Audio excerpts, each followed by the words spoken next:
नमस्कार। जरा सोचिए, हमारी रोजमर्रा की जिंदगी में केमिकल्स कहाँ नहीं हैं? हर जगह हैं, है ना? लेकिन इनके साथ एक जोखिम भी जुड़ा होता है, तो इनकी सुरक्षा के नियमों को समझना बहुत बहुत जरूरी है। आज हम इसी दुनिया को थोड़ा और आसान बनाने की कोशिश करेंगे। चलिए, एक सीधे से सवाल से शुरू करते हैं।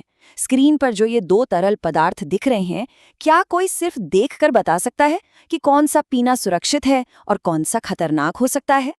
जवाब सच कहें तो बहुत ही साफ है। बिल्कुल नहीं बता सकते। कई बेहद खतरनाक केमिकल्स भी पानी की तरह ही साफ और बिना रंग के दिखते हैं, और बस यही से केमिकल सेफ्टी की कहानी शुरू होती है। तो चलिए इस केमिकल की भूल भुलैया में उतरते हैं और देखते हैं कि इससे सुरक्षित तरीके से बाहर निकलने का रास्ता क्या है। सबसे पहले तो ये समझते हैं कि आखिर ये केमिकल है क्या भला। देखिए, ये कोई भी पदार्थ हो सकता है, ठोस, तरल या गैस, जो किसी और चीज से मिलकर प्रतिक्रिया करे। ये हार्मलेस भी हो सकते हैं और जहरीले, ज्वलनशील या विस्फोटक भी। सच तो ये है कि ज्यादातर केमिकल्स किसी न किसी तरह से खतरनाक होते ही हैं। तो फिर सवाल उठता है कि हम इन खतरों को पहचानें कैसे। इसके लिए एक बहुत ही कमाल का डॉक्यूमेंट होता है, जिसे कहते हैं सेफ्टी डेटा शीट। आइए इसे समझने की कोशिश करते हैं। इसका नाम है मटेरियल सेफ्टी डेटा शीट, या शॉर्ट में कहें तो MSDS। ये किसी भी केमिकल के बारे में सारी आधिकारिक जानकारी देती है। उसके गुण क्या हैं, सेहत के लिए क्या खतरे हैं और उसे इस्तेमाल करते समय क्या सावधानियां बरतनी चाहिए।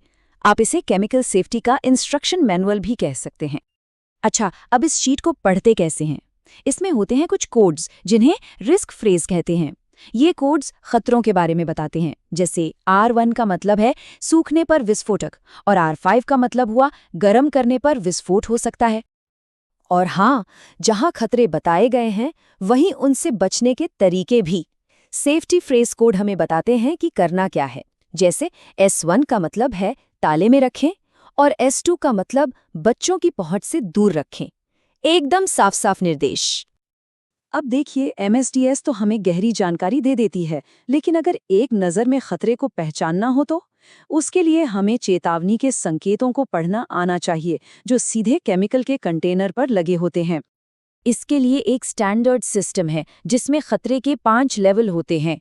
लेवल 0 मतलब कोई खास खतरा नहीं, और जैसे जैसे नंबर बढ़ता है खतरा भी बढ़ता है। लेवल 4 का मतलब है बहुत ज्यादा खतरा। ये रेटिंग हमें तुरंत अलर्ट कर देती है।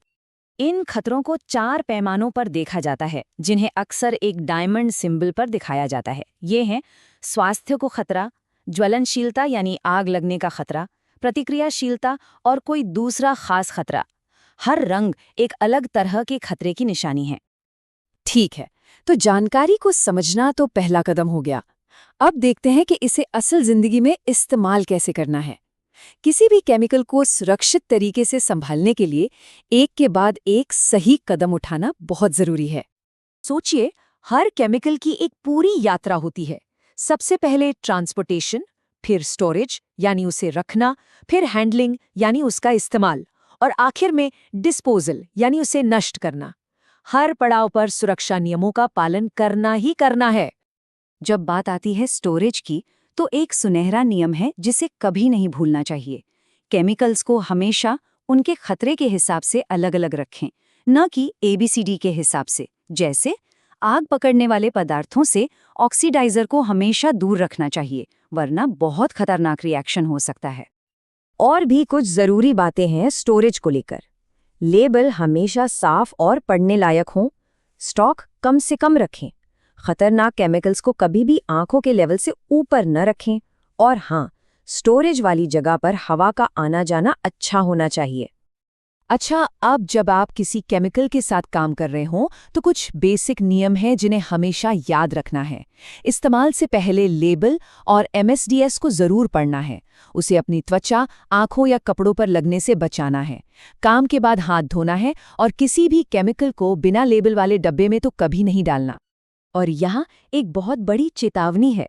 कभी-कभी इस्तेमाल हो चुके केमिकल को ठिकाने लगाना उसके इस्तेमाल से भी ज्यादा खतरनाक हो सकता है। अक्सर लोग इस आखिरी स्टेप पर आकर लापरवाही कर देते हैं, और यही बड़े हादसों की वजह बनता है।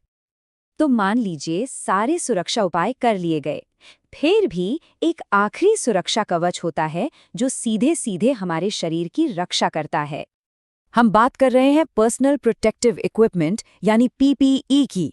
इसमें सांस लेने के लिए रेस्पिरेटर, दस्ताने, एप्रन, फेस शील्ड और सेफ्टी वाले चश्मे जैसी चीजें आती हैं। और हाँ, किस केमिकल के लिए कौन सा पीपीई पहनना है, इसकी सटीक जानकारी हमेशा एमएसडीएस से ही मिलती है। लेकिन पीपीई तभी काम करेगा जब वो सही हालत में हो। तो हर बार इस्तेमाल से पहले एक छोटा सा चेक जरूर कर लें। देख लें कि ये कहीं से फटा तो नहीं है, इसका शीशा साफ है या नहीं, फिटिंग सही है और ये पूरी तरह से साफ है। और आखिर में जब काम खत्म हो जाए तो पीपीई को साफ कर दें या सही तरीके से डिस्पोज करें। और ये बात हमेशा याद रखें, अगली बार इसे इस्तेमाल करने वाला व्यक्ति शायद आप ही हों। सुरक्षा हम सबकी एक साझा जिम्मेदारी है।